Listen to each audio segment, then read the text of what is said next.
नमस्कार साथियों, आप सभी का अल्फा डिफेंस एकेडमी जोधपुर के ऑनलाइन डिजिटल प्लेटफॉर्म पर स्वागत एवं हार्दिक अभिनंदन। सामान्य विज्ञान की क्लास में हमारा धातु एवं अधातु metal and non metal topic चल रहा था, जिसमें हमने पिछली कुछ क्लासों में धातुओं मेटल्स के बारे में डिस्कस किया। आज से हम अधातु नॉन मेटल के बारे में डिस्कस करने जा रहे हैं, जिसमें हमारी पहली अधातु हाइड्रोजन के बारे में डिस्कस करेंगे। हाइड्रोजन प्रतियोगी परीक्षाओं की दृष्टि से बहुत ही महत्वपूर्ण टॉपिक है और इसमें से क्वेश्चन आने की संभावना रहती है। चलिए, हाइड्रोजन।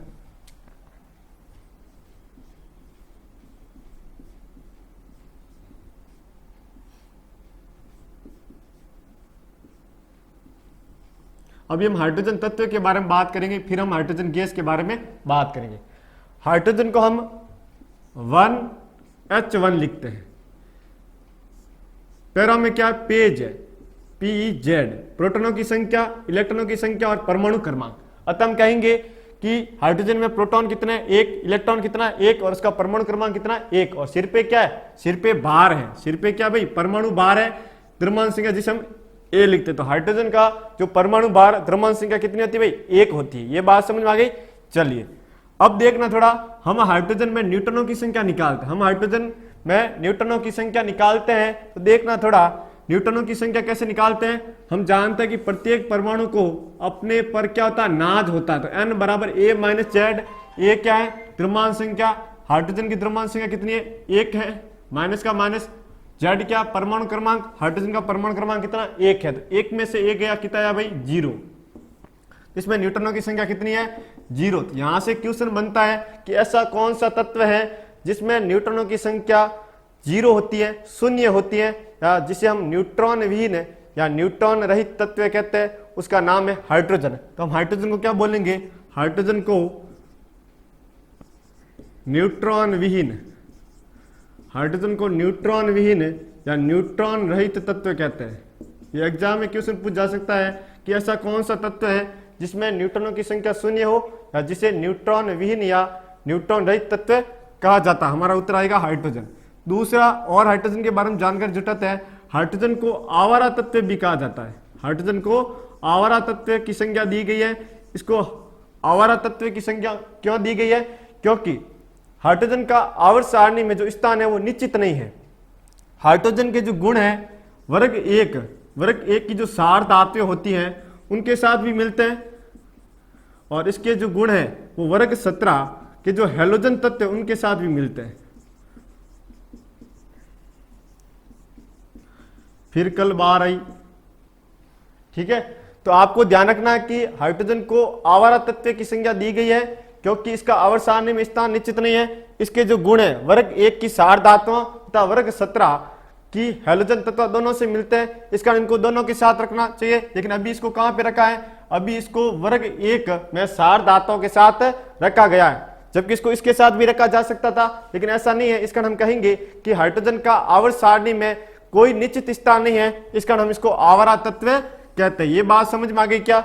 आगे हाइड्रोजन के बारे में और चीजें पढ़ते हैं। हाइड्रोजन आवर्त सारणी का, हाइड्रोजन आवर्त सारणी का प्रथम तत्व है। हाइड्रोजन आवर्त सारणी का प्रथम तत्व है। हाइड्रोजन आवर्त सारणी का प्रथम तत्व है। बहुत ही महत्वपूर्ण क्वेश्चन एग्जाम पूछ जा सकता है कि हाइड्रोजन आवर्त सारणी का प्रथम तत्व कौन सा है। आवर्त सारणी का प्रथम तत्व कौन सा, उत्तर आएगा हाइड्रोजन।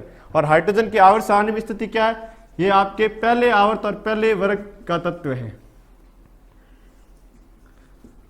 यहां पे बात समझ में आ गई क्या।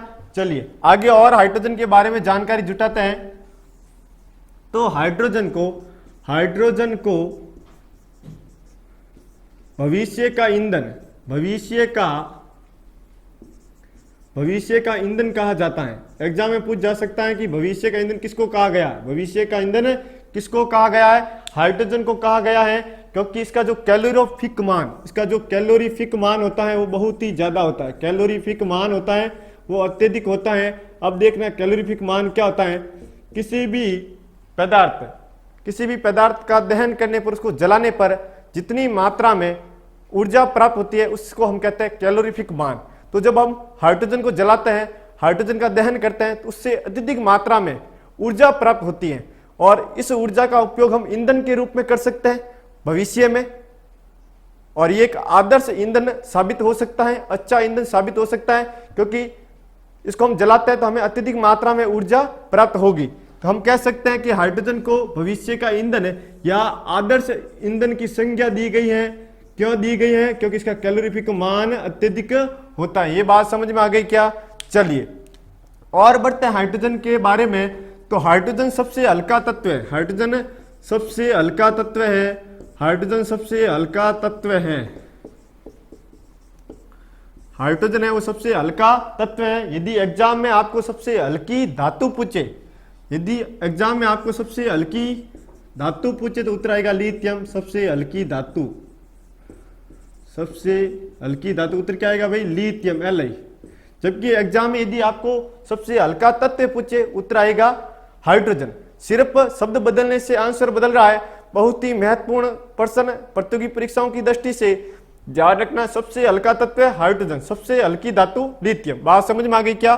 चलिए आगे देखते हैं। हाइड्रोजन है, जो हाइड्रोजन है वो आपके अम्ल का अनिवार्य घटक है, अम्ल का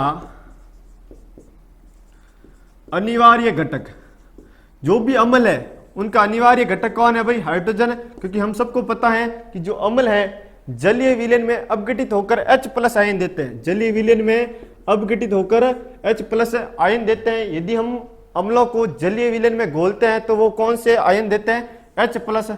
अतः हम कह सकते हैं कि जो हाइड्रोजन है वो अम्ल का अनिवार्य घटक है। ये बात भी समझ में आ गई। और हाइड्रोजन के बारे में जानकारी जुटाते हैं कि हाइड्रोजन है वो ब्रह्मांड में सर्वाधिक मात्रा में, ब्रह्मांड में सर्वाधिक मात्रा में पाया जाने वाला तत्व है। ब्रह्मांड का मतलब पूरा संसार, जिसमें आपके अंतरिक्ष भी आएगा, अन्य ग्रह भी आएंगे, सूर्य भी आएगी, पृथ्वी भी आएगी।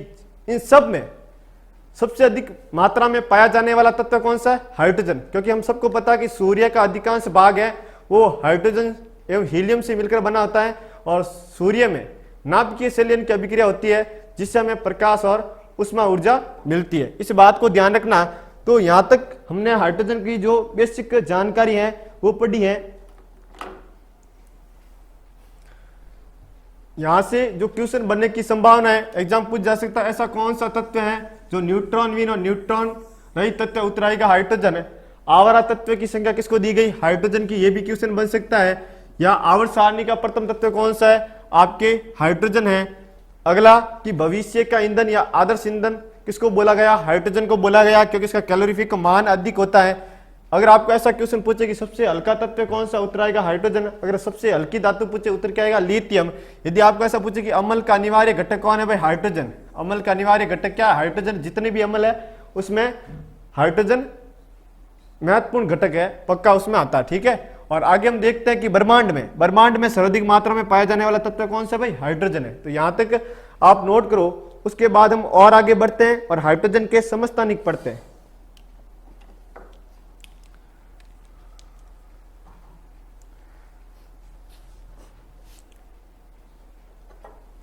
फटाफट इसको नोट कर लो भाई।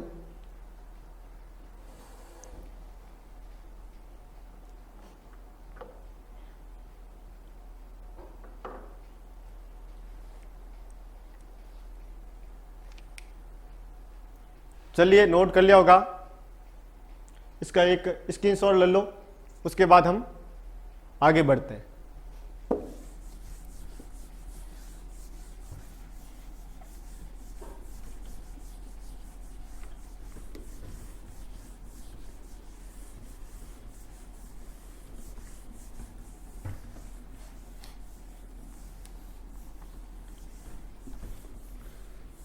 चलिए आगे बढ़ते हैं। हाइड्रोजन के समस्थानिक, हाइड्रोजन के समस्थानिक।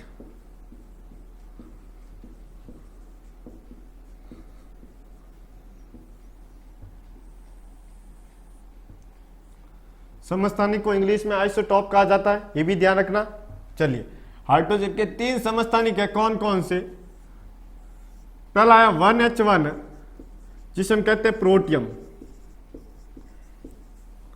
दूसरा है 1H2 जिसे हम बोलते हैं ड्यूटेरियम,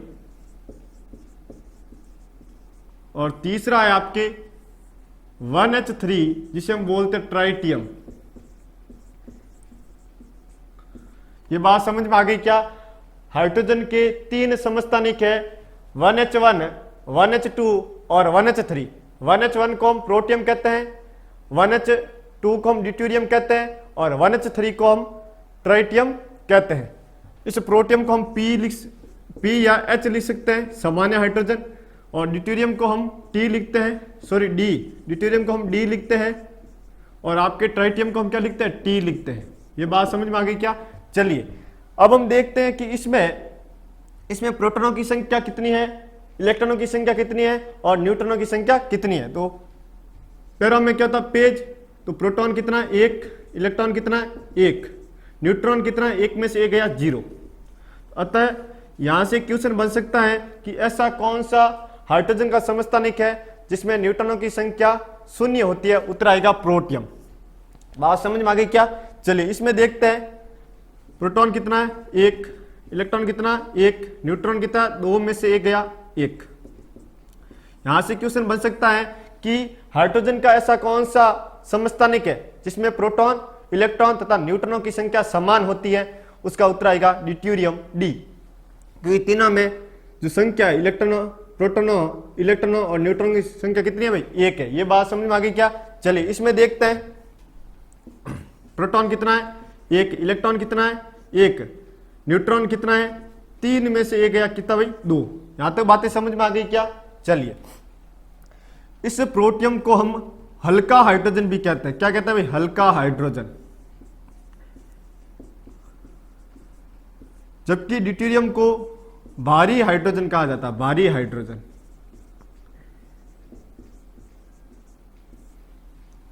ठीक है, चलिए और आगे बढ़ते हैं। सबसे अधिक प्रकृति में कौन पाया जाता है?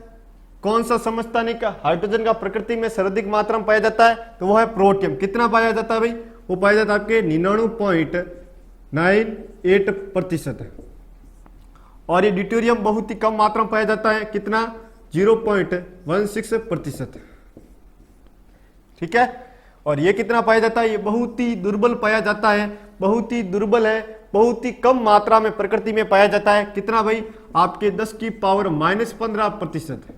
10 की पावर -15 मतलब पॉइंट के आगे 14 जीरो फिर 1, इतनी कम मात्रा में पाया जाता है। और ये दुर्लभ है। दुर्लभ मतलब बहुत ही कम मात्रा में प्राप्त होने वाला। तो या तो बातें समझ में आ रही क्या? हाइड्रोजन के 3 समस्थानिक, पहला प्रोटियम, दूसरा ड्यूटेरियम और तीसरा ट्राइटियम। ये सर्वाधिक मात्रा में पाया जाता है, ये भी बहुत कम मात्रा में, और ये बहुत ही दुर्बल पाया जाता है, बहुत ही रेयर। ठीक है, और इसको हम हल्का हाइड्रोजन कहते हैं, इसको हम भारी हाइड्रोजन भी कहते हैं। ये बात समझ में आ गई। चलिए और आगे बढ़ते हैं, थोड़ा ट्राइटियम के बारे में जानकारी जुटाते हैं, यहां से क्वेश्चन आने की संभावना है। हाइड्रोजन का ऐसा समस्थानिक है जो रेडियो एक्टिव है। हाइड्रोजन का ऐसा समस्थानिक है जो रेडियो एक्टिव पदार्थ है। तो एग्जाम किस पूछा जा सकता है कि हाइड्रोजन का कौन सा समस्थानिक रेडियो एक्टिव पदार्थ है? उत्तर आएगा आपके ट्राइटियम। ये बात समझ आ गई। अब रेडियो एक्टिव, जिसे हम रेडियो सक्रिय भी कहते हैं, वो क्या होते हैं? कुछ परमाणु ऐसे होते हैं जिनके नाभिक का विखंडन स्वतः ही होने लगता है। स्वतः मतलब उनको हम रखते हैं और कुछ साल बाद देखते हैं कि उनकी मात्रा में कमी आ जाती है, अर्थात उनका विखंडन स्वतः ही हो गया। ऐसे पदार्थों को हम क्या कहते हैं? रेडियो एक्टिव पदार्थ कहते हैं। और हाइड्रोजन का जो समस्थानिक है ट्राइटियम, वो भी आपके एक प्रकार का रेडियो एक्टिव पदार्थ है। और रेडियो एक्टिव पदार्थ है जिसे हम कहेंगे अस्थायी। अस्थायी मतलब हमने पहले बहुत अधिक मात्रा में लिया, कुछ साल बाद देखा उसकी मात्रा क्या हो गई? कम हो गई। तो अस्थायी है कि नहीं? हाँ, इसका जो अर्ध आयुकाल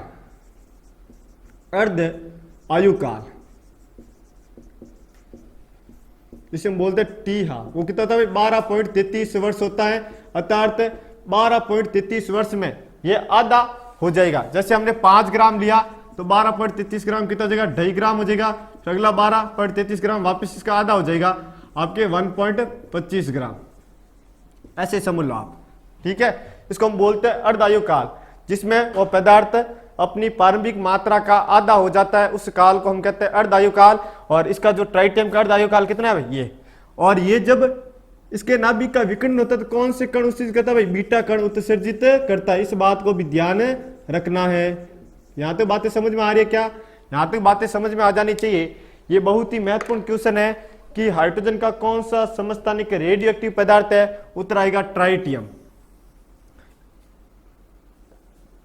इसका अर्ध आयुकाल कितना होता है भाई, 12.33 वर्ष होता है। और ये जब इसके नाभिक का विखंडन होता है, नाभिक तो कौन से कण उत्सर्जित करता है भाई, बीटा कण उत्सर्जित करता है। ये बात समझ में आ गई क्या? चलिए अब थोड़ा और आगे बढ़ते हैं।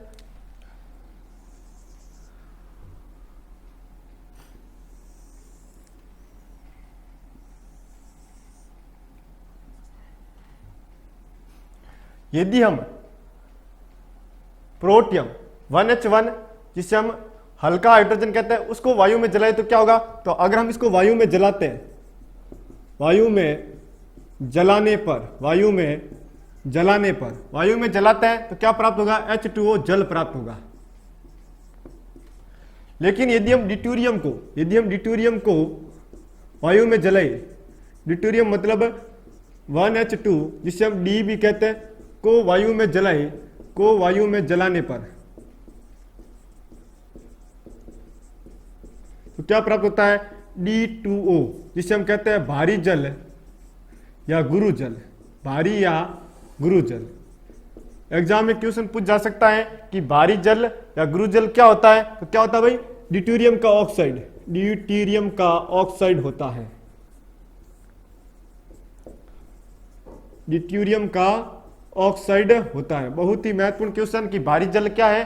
तो आपके ड्यूटेरियम का ऑक्साइड होता है जो आपके हाइड्रोजन का समस्थानिक है। चलिए और आगे बढ़ते हैं। अगर आपको जल का अणुभार पूछे, जल का अणुभार, तो जल का अणुभार हम निकालते देखना थोड़ा। यदि किसी अणु का अणुभार निकालना है तो उसके अंदर जितने भी परमाणु आ रहे हैं उन परमाणुओं का हमें परमाणु भार पता होना चाहिए और कितने परमाणु आ रहे हैं उनकी संख्या पता होनी चाहिए। तो इसमें दो आ रहे, एक तो हाइड्रोजन आ रहा है और एक ऑक्सीजन आ रहा है। हाइड्रोजन कितने हैं? हाइड्रोजन 2 है और ऑक्सीजन कितना? 1 है। ये बात समझ में आ गई क्या? हाइड्रोजन का परमाणु भार कितना है? हाइड्रोजन का परमाणु भार कितना भाई? 1 है। और ऑक्सीजन का परमाणु भार कितना है? 16। ये बात समझ आ गई। अब हम जल का अणुभार निकालते हैं तो 2 इंटू परमाणु भार इंटू 1 इंटू 16। भाई 2 है हाइड्रोजन, 1 का 1 तो 2 का 2 इंटू 1 और ऑक्सीजन कितना? 1 तो 1 इंटू 16 तो 2 + 16 कितना गए भाई? 18। तो हम कहेंगे कि जल का जो अणुभार हो कितना होता है भाई? 18 होता है। जल का अणुभार कितना होता है? 18।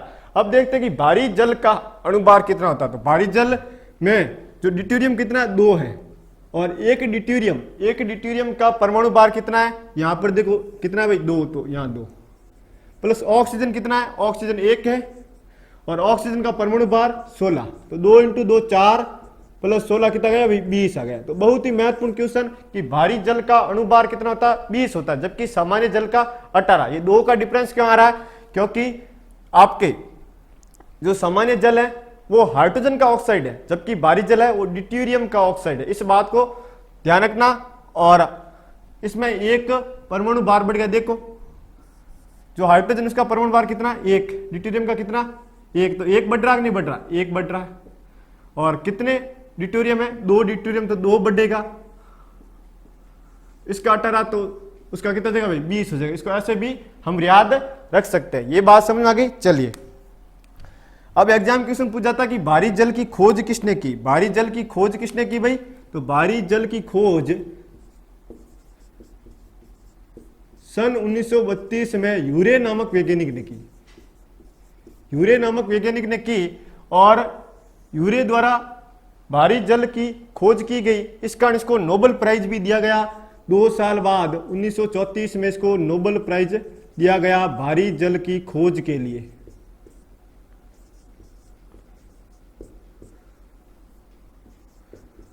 बात समझ में आ गई क्या? क्वेश्चन पूछा जा सकता है कि भारी जल की खोज किसने की? भारी जल की खोज सन 1932 में यूरे नामक वैज्ञानिक ने की और भारी जल की खोज के लिए यूरे को नोबेल पुरस्कार दिया गया। अब देखते हैं इस भारी जल का उपयोग क्या है।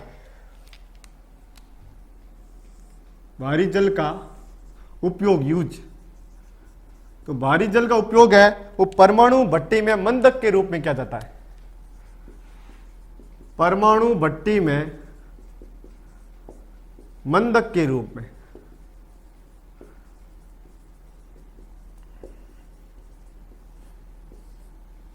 बात समझना कि परमाणु भट्टी में मंदक के रूप में भारी जल D2O का उपयोग किया जाता है। परमाणु भट्टी में हम क्या करते हैं, परमाणु ऊर्जा को विद्युत ऊर्जा में बदलते हैं। तो परमाणु भट्टी क्या करती है, परमाणु ऊर्जा को विद्युत ऊर्जा में बदलने वाली भट्टी है। और इसमें ईंधन के रूप में आपके यूरेनियम का जो समस्थानिक होता है यूरेनियम 235 का उपयोग किया जाता है। जब इसमें अभिक्रिया होती है तो वो बहुत ही तीव्र, बहुत ही अत्यधिक तेजी से होती है और उसको धीमा करने के लिए क्या मिलाया जाता है भाई, भारी जल मिलाया जाता है D2O। तो जो अभिक्रिया चल रही है वो बहुत ही तीव्र गति से चल रही है, उसको धीमा करना तो फिर क्या मिलाएंगे, भारी जल D2O उसमें डालेंगे। तो ये बात समझना कि भारी जल का उपयोग परमाणु भट्टी में मंदक के रूप में किया जाता है। तो अब थोड़ा देखना भारी जल से बहुत ही महत्वपूर्ण क्वेश्चन बनते हैं। कौन कौन से क्वेश्चन पूछ जा सकते हैं। पहला क्वेश्चन, भारी जल क्या है, तो ड्यूटेरियम का ऑक्साइड है। जो हाइड्रोजन का समस्थानिक ड्यूटेरियम 1H2D उसका ऑक्साइड क्या है, भारी जल है। दूसरा, भारी जल का अणुभार कितना होता है, 20 होता है। तीसरा, भारी जल की खोज किसने की, यूरे ने की। कब की, 1932 में। और चौथा क्वेश्चन, भारी जल का उपयोग, भारी जल का उपयोग कहां पता है, परमाणु भट्टी में मंदक के रूप में। ये जो चारों क्वेश्चन है लगभग जितने भी प्रतियोगी परीक्षाएं हुई है उनमें पूछे गए, तो इनको थोड़ा ध्यान रखना। बाकी अगर हम हाइड्रोजन के समस्थानों की बात करें तो कौन कौन से क्वेश्चन बन सकते हैं यहां से। एक ये वाला क्वेश्चन कि हाइड्रोजन का ऐसा कौन सा समस्थानिक है जो न्यूट्रॉन रहित है, न्यूट्रॉन विहीन है, अर्थात जिसमें न्यूट्रॉनों की संख्या शून्य, उत्तर आएगा प्रोटियम। दूसरा क्वेश्चन, हाइड्रोजन का ऐसा कौन सा समस्थानिक है जिसमें प्रोटॉनों की संख्या, इलेक्ट्रॉनों की संख्या और न्यूट्रॉनों की संख्या समान होती है, उत्तर आएगा ड्यूटेरियम। तीसरा क्वेश्चन कि हाइड्रोजन का ऐसा कौन सा समस्थानिक है जो रेडियो एक्टिव है, उत्तर आएगा आपके ट्राइटियम। ठीक है, बाकी आपके भारी जल से क्वेश्चन बनते हैं वो मैंने बता देता। एक बार इसको नोट करो, उसके बाद हम आगे बढ़ते हैं।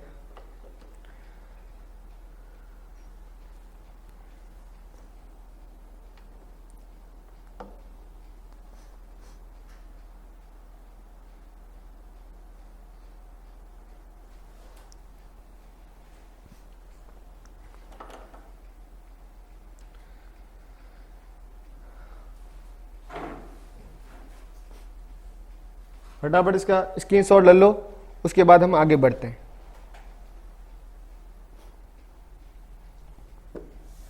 चलिए मैं इसको रब कर रहा हूं, आपने नोट कर लिया होगा।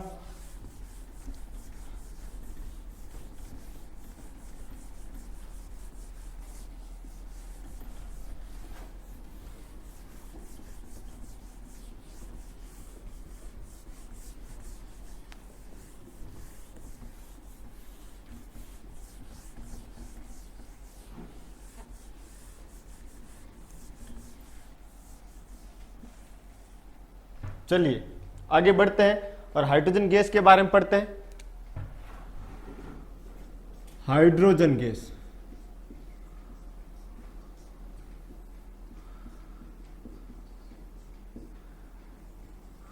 हाइड्रोजन गैस में ये जो हाइड्रोजन शब्द है वो दो शब्दों से मिलकर बना है, हाइड्रो प्लस जन। हाइड्रो मतलब जल और जन मतलब उत्पन्न करने वाली गैस। तो जल उत्पन्न करने वाली गैस कौन सी है, आपके हाइड्रोजन है। हाइड्रोजन शब्द है वो दो शब्दों से मिलकर बना है, हाइड्रो प्लस जन। हाइड्रो मतलब जल और आपके जन, जन मतलब उत्पन्न करने वाली गैस। तो हाइड्रोजन गैस को जल उत्पन्न करने वाली गैस कहा जाता है। हाइड्रोजन गैस की अगर हम खोज की बात करें तो इसकी खोज सन 1767 में हेनरी कैवेंडिश नामक वैज्ञानिक द्वारा की गई है। ये प्रतियोगी परीक्षाओं में लगभग क्वेश्चन पूछा जाता है कि हाइड्रोजन की खोज किसने की, हेनरी कैवेंडिश नामक वैज्ञानिक ने की। और हेनरी कैवेंडिश ने आपके फिजिक्स में एक स्थिरांक का मान बताया जिसे हम कहते हैं गुरुत्वीय सार्थक स्थिरांक, जिसका मान 6.67 × 10⁻11 न्यूटन इंटू मीटर स्क्वायर प्रति केजी स्क्वायर होता है, उसके मान को भी बताया। तो आपके साइंस में हेनरी कैवेंडिश ने 2 काम किए, दोनों कामों को याद रखना, एक तो हाइड्रोजन की खोज की और दूसरा गुरुत्वीय सार्थक स्थिरांक का मान बताया। तो इस बात को थोड़ा ध्यान रखना। खोज कब की? 1766 में। जबकि हाइड्रोजन गैस को नाम किसने दिया? नाम दिया आपके 1783 में लेवोसियर ने।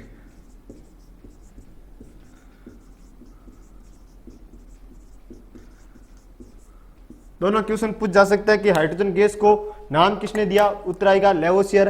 हाइड्रोजन गैस की खोज किसने की, उत्तर आएगा हेनरी कैवेंडिश। आगे बढ़ते हैं हाइड्रोजन गैस में। तो हाइड्रोजन आपके रंगहीन, गंधहीन, स्वादहीन एवं पारदर्शी गैस है। जो हाइड्रोजन है वो आपके रंगहीन, गंधहीन, स्वादहीन और पारदर्शी गैस है। इसका मतलब हाइड्रोजन का कोई रंग नहीं है, रंगहीन है, उसकी कोई गंध नहीं है, उसकी कोई भी गंध नहीं है और कोई भी स्वाद नहीं है, और साथ में पारदर्शी गैस है। हाइड्रोजन के हम आर पार देख सकते हैं। आगे हम और देखते हैं कि हाइड्रोजन गैस है वो आपके स्वयं ज्वलनशील है। स्वयं क्या है? ज्वलनशील है। स्वयं ज्वलनशील है परंतु जलने में सहायक नहीं है, परंतु जलने में सहायक नहीं है।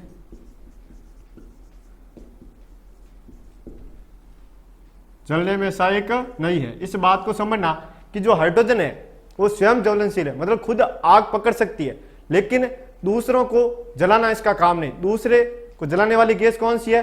वो आपके ऑक्सीजन है। थोड़ा समझना हाइड्रोजन और ऑक्सीजन के बारे में, जो डिफरेंस थोड़ा समझना। जो हाइड्रोजन गैस है वो स्वयं ज्वलनशील है, मतलब खुद जलती है लेकिन जलाने में सहायक नहीं है, जबकि ऑक्सीजन स्वयं ज्वलनशील नहीं है लेकिन दूसरों को जलाने में सहायक है। इस बात को समझना। किसी भी वस्तु का अगर हमें दहन करना है, उसको जलाना है, उसके लिए क्या? ऑक्सीजन की उपस्थिति अनिवार्य है। कोई भी वस्तु ऑक्सीजन की उपस्थिति में जलती है, अर्थात ऑक्सीजन गैस जलने में सहायक है, लेकिन हाइड्रोजन जलने में सहायक नहीं, खुद ज्वलनशील है, मतलब खुद आग पकड़ सकती है, खुद विस्फोट कर सकती है। इस बात को समझना। यहां तक बातें समझ में आ गई क्या? आगे देखते हैं हाइड्रोजन गैस का निर्माण कैसे होता है। तो आपने एक बचपन में एक प्रयोग क्या होगा कि आपने तेजाब क्या होता है? आपके सांद्राष्ट्रोसोफोर सल्फ्यूरिक कमल, उसमें आप दानेदार जस्ते जिंक के टुकड़े डाल देते। दानेदार जस्ते, जिसे हम जिंक भी कहते हैं, जिंक के दाने डालते। तो आप देखते हो कि फटफट की आवाज आती थी। वो फटफट की आवाज किसकी थी? उससे हमें पता चल रहा था कि हाइड्रोजन गैस बाहर निकल रही है। अर्थात जब हमने जिंक के दानेदार टुकड़ों को आपके सल्फ्यूरिक अमर में डाला तो फटफट की आवाज आई, इससे हमें पता चला कि हाइड्रोजन गैस बाहर निकल रही है। तो हम कहेंगे कि यदि जस्ते की अभिक्रिया तेजाब के साथ करवाई जाए तो क्या प्राप्त होता है भाई? हाइड्रोजन गैस प्राप्त होता है। ये बात समझ आ गई।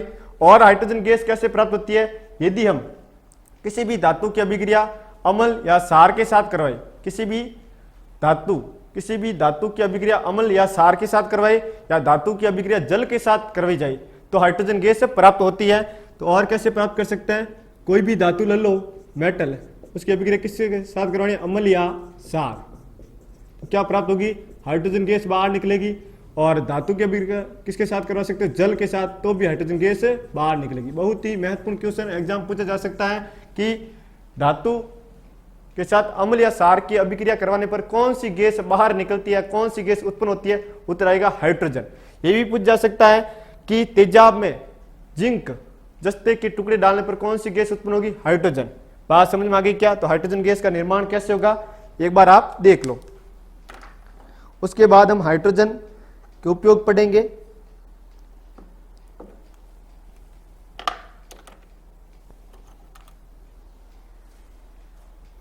इसको एक बार नोट करो।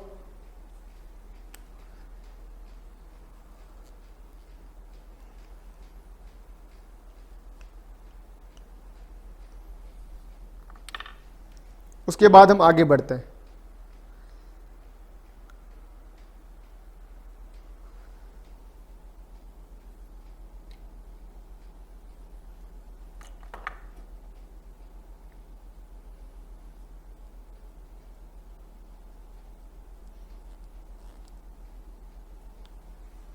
चलिए, आपने नोट कर लिया, इसको मैं एक बार अब कर रहा हूं, इसका स्क्रीनशॉट ले लो। क्वेश्चन बन सकते हैं, हाइड्रोजन की खोज किसने की, नाम किसने दिया, या हाइड्रोजन ज्वलनशील गैस है, या हाइड्रोजन गैस कैसे कैसे उत्पन्न होगी,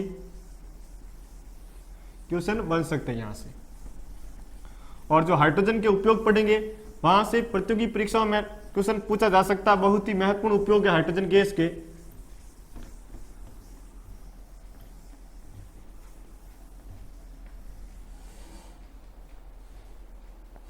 चलिए, हाइड्रोजन गैस के उपयोग।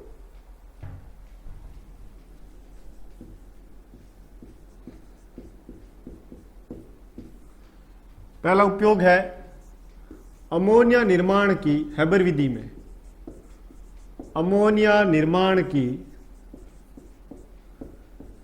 हैबर विधि में, अमोनिया निर्माण की हैबर विधि में। अमोनिया निर्माण की हैबर विधि क्या हो, थोड़ा समझना। यदि नाइट्रोजन की अभिक्रिया हाइड्रोजन के साथ करवाई जाए तो अमोनिया प्राप्त होता है NH3। बात समझ में आ रही है क्या? लेकिन इसके लिए कुछ शर्तें हैं कि हमें उत्प्रेरक के रूप में Pt प्लेटिनियम, Fe फेरस और MO मोलिबेडनम लेते हैं, जबकि इस अभिक्रिया का जो ताप है वो है 773 केल्विन ताप है और दाब है 200 ATM। इसका मतलब हम कहेंगे कि यदि नाइट्रोजन की अभिक्रिया हाइड्रोजन के साथ प्लेटिनम, फेरस और मोलिबेडनम उत्प्रेरक की उपस्थिति में 200 ATM दाब और 773 केल्विन ताप पर करवाई जाए तो अमोनिया प्राप्त होता है। इस विधि को अमोनिया निर्माण की हैबर विधि कहते हैं। अब एग्जाम में क्वेश्चन पूछा जाएगा कि अमोनिया निर्माण की हैबर विधि में जो उत्प्रेरक है वो कौन कौन से लेते हैं। 3 उत्प्रेरक लेते हैं, Pt प्लेटिनम, Fe फेरस और MO मोलिबेडनम। मोलिबेडनम, ठीक है, इसको ध्यान रखना, ये बात समझ आ गई। और ताप कितना लेना भाई, 773 केल्विन ताप और 200 ATM दाब। अब थोड़ा संतुलित कर लो, भले आप करना चाहो तो।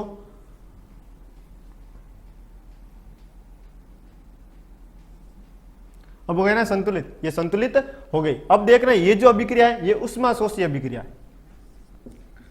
उष्माशोषी अभिक्रिया, ये भी पूछा जा सकता है कि अमोनिया निर्माण की जो हैबर विधि में जो अभिक्रिया होती है वो किस प्रकार की है, उष्माशोषी है। उष्माशोषी का मतलब क्या है, ये जब अभिक्रिया होगी तो हमें उष्मा देनी पड़ेगी। ये जब अभिक्रिया संपन्न होती है तो इसको उष्मा की आवश्यकता होती है, इसको उष्मा देनी पड़ती है। तो इस कारण ये अभिक्रिया कैसे कहलाएगी, उष्माशोषी अभिक्रिया कहलाएगी। बात समझ में आ गई क्या? यह अभिक्रिया होती है तो आपके -46.1 किलो जूल मोल उष्मा देनी पड़ती, तब यह अभिक्रिया संपन्न होती है। इस बात को समझना, माइनस क्यों लगाया, उष्माशोषी के कारण। बात समझ में आ गई क्या? तो ये बहुत ही महत्वपूर्ण है कि अमोनिया निर्माण की हैबर विधि में हाइड्रोजन का उपयोग किया जाता है। अमोनिया निर्माण की हैबर विधि क्या, मैंने बता दिया कि यदि नाइट्रोजन की अभिक्रिया हाइड्रोजन के साथ प्लेटिनम, फेरस, मोलिबेडनम उत्प्रेरक की उपस्थिति में 200 ATM दाब और 773 केल्विन ताप पर करवाई जाए तो अमोनिया प्राप्त होता है। और ये जो अभिक्रिया होती है वो आपके उष्माशोषी अभिक्रिया होती है। तो ये भी क्वेश्चन बन सकता है, किस प्रकार की अभिक्रिया, उष्माशोषी। ये पूछा जा सकता है, दाब और ताप पूछा जा सकता है। बहुत ही महत्वपूर्ण अभिक्रिया, ध्यान से रखना। अगला देखते हैं, अगला उपयोग क्या हाइड्रोजन का, वनस्पति तेलों से, वनस्पति तेलों से वनस्पति घी के निर्माण में।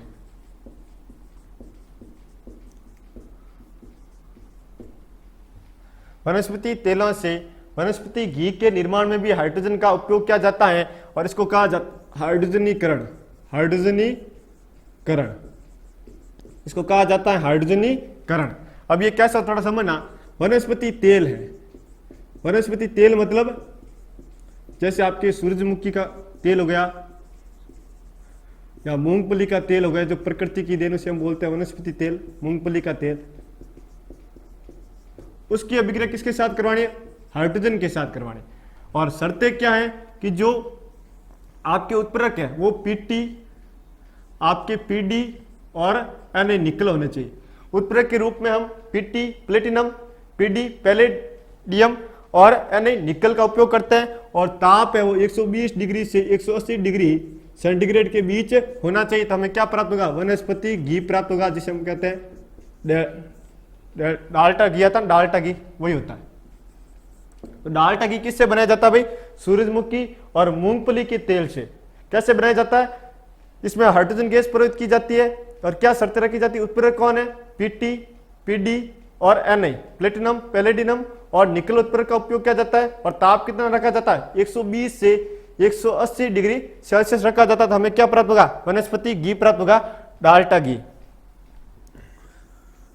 बात समझ में आ गई क्या? इसमें भी पूछ जा सकता है कौन कौन से उत्प्रेरक है, तो ध्यान रखना पीटी, पीडी और Na है। यहां तक बातें समझ में आ गई क्या? और हाइड्रोजन के उपयोग देखते हैं। तो तीसरा उपयोग है वाटर गैस बनाने में, वाटर गैस बनाने में। अब देखना वाटर गैस क्या होता है। Water gas carbon monoxide CO है, उसके साथ जो हाइड्रोजन का मिश्रण वो क्या कहलाती है? Water gas. वाटर गैस कह दो, भाप अंगार गैस कह दो, भाप अंगार गैस या संश्लेषण गैस कह दो,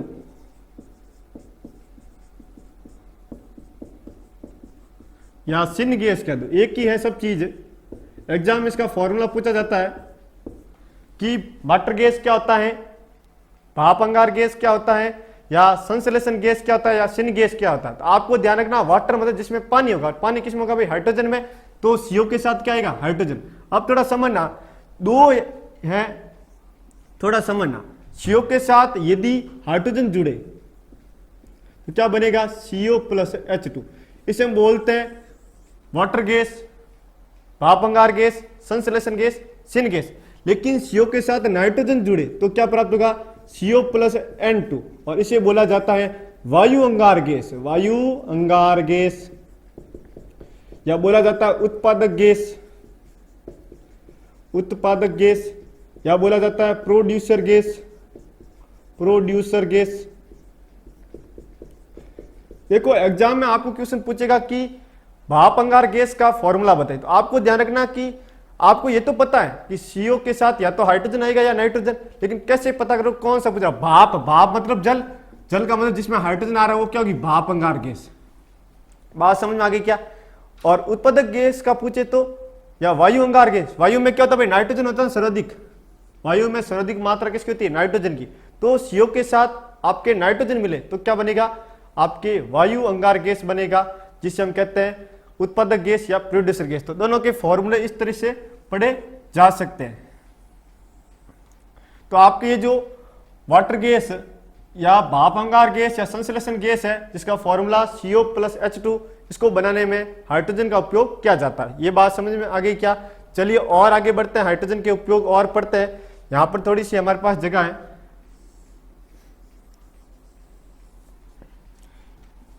हाइड्रोजन का उपयोग है वो वेल्डिंग करने में किया जाता है, वेल्डिंग। वहां पर आपके वेल्डिंग में जो ज्वाला होती है ऑक्सी हाइड्रोजन ज्वाला, ऑक्सी हाइड्रोजन ज्वाला। तो हाइड्रोजन गैस का उपयोग है वो वेल्डिंग करने में किया जाता है ऑक्सी हाइड्रोजन ज्वाला के रूप में।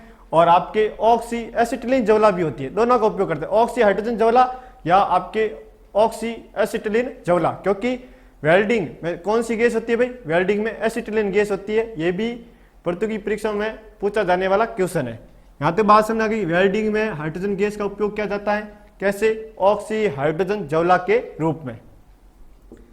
अगला द्रव हाइड्रोजन का उपयोग। द्रव हाइड्रोजन का उपयोग है वो रॉकेट में ईंधन के रूप में किया जाता है, रॉकेट में ईंधन के रूप में। थोड़ा समझना, जैसे हम बाइक चलाते हैं तो हम ईंधन के रूप में पेट्रोल डालते हैं, ट्रैक्टर चलाते हैं ईंधन के रूप में डीजल डालते हैं, लेकिन जो रॉकेट है, रॉकेट को जो लॉन्च किया जाता है तो उसमें ईंधन के रूप में आपके द्रव हाइड्रोजन का उपयोग किया जाता है। इस कारण आपको विशेष तौर से ध्यान रखना कि द्रव हाइड्रोजन का उपयोग रॉकेट में ईंधन के रूप में किया जाता है। क्यों किया जाता है? क्योंकि इसको भविष्य का ईंधन भी कहा जाता है,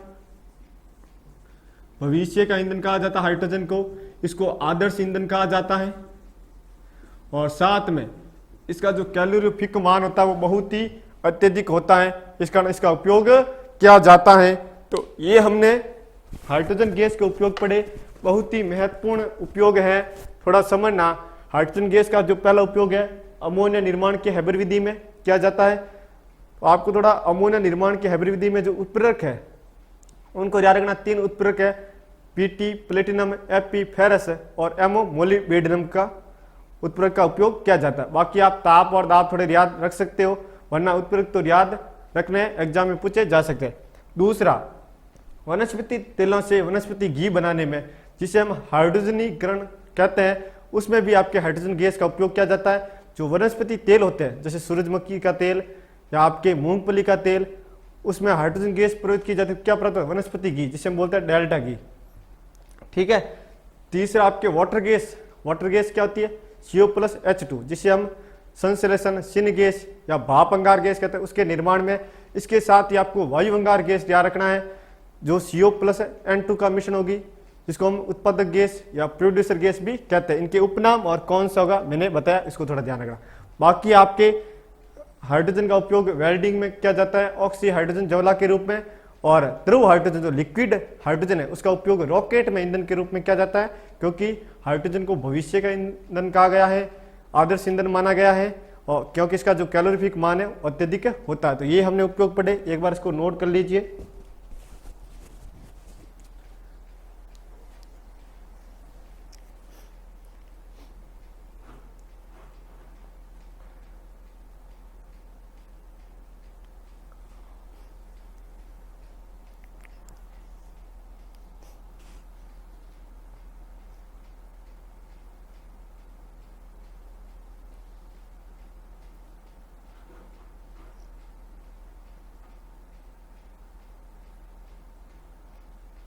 चलिए नोट कर लिया होगा। तो आज की क्लास में इतना ही। हमने आज की क्लास में हाइड्रोजन तत्व और हाइड्रोजन गैस के बारे में पढ़ा। आगे की जो क्लास है उसमें हम हाइड्रोजन के यौगिक जल के बारे में पढ़ेंगे। जल एक बहुत ही महत्वपूर्ण टॉपिक है सभी प्रतियोगी परीक्षाओं के लिए। जल का जो फॉर्मूला क्या होता है, उसकी संरचना कैसी होती है, सब चीज़ें पढ़ेंगे अगली क्लास में। मृदु जल क्या होता है, कठोर जल क्या होता है, जल की स्थायी और अस्थायी कठोरता क्या होती है, इनको दूर करने की कौन कौन सी विधियां हैं, बहुत ही महत्वपूर्ण टॉपिक है। उसके बाद हम हाइड्रोजन पेरोक्साइड उसके बारे में पढ़ेंगे। तो अगली क्लास में हम हाइड्रोजन के यौगिक के बारे में पढ़ने वाले हैं। तो आपको जो आज की क्लास है वो कैसी लगी हमें कमेंट बॉक्स में कमेंट करके जरूर बताएं, और साथ में अल्फा डिफेंस एकेडमी के यूट्यूब चैनल की जो लिंक है उसको विभिन्न सोशल मीडिया प्लेटफॉर्म पर शेयर कीजिए, ताकि इसका जो लाभ है प्रत्येक विद्यार्थी तक पहुंच सके। आज की क्लास में इतना ही। जय हिंद, जय भारत।